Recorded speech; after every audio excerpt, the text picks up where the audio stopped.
Les gens s'imaginent qu'une mort par noyade est paisible. Mais si paix il y a, elle vient après les pires 30 secondes de sa vie.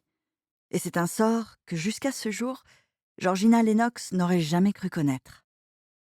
Debout sur le pont tangant de la vedette de police, un sac en toile jeté sur l'épaule, Georgina crispait les mâchoires pour endurer à la fois la morsure du froid et le ballottement des vagues. Gênée par la masse d'un gilet de sauvetage orange, elle agrippait d'une main un porte-documents en cuir et de l'autre la rambarde mouillée. Au cours des dernières heures, le temps avait changé du tout au tout.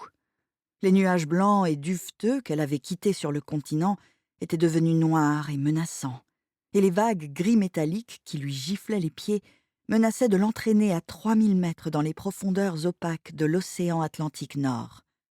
« Il fallait vraiment que ce soit aujourd'hui ?» gémit un agent costaud de la police maritime en s'avançant derrière elle. « On ne pouvait pas attendre que ce vent de merde se calme un peu ?» Il marqua une pause et étudia la poitrine de la jeune femme d'un air inquisiteur. « Vous savez vous en servir ?» Elle suivit son regard, puis releva la tête avec froideur. « D'un gilet de sauvetage ?» Il cligna des yeux, se repassant ses propres mots dans sa tête. « Je voulais seulement dire qu'il y a un sifflet sous ce rabat là, et une petite lumière par ici. Je suis sûre que j'y arriverai quand le besoin s'en fera ressentir, brigadier. » Il avait beau avoir une bonne dizaine d'années de plus qu'elle, l'agent baissa la tête. « Ça marche, inspectrice, » marmonna-t-il avant de s'éloigner.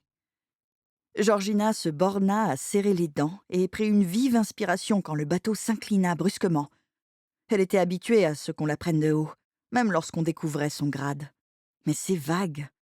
Elle déglutit, brièvement soulagée de sentir le vent sécher sa sueur dès que des gouttes se formaient sur son front.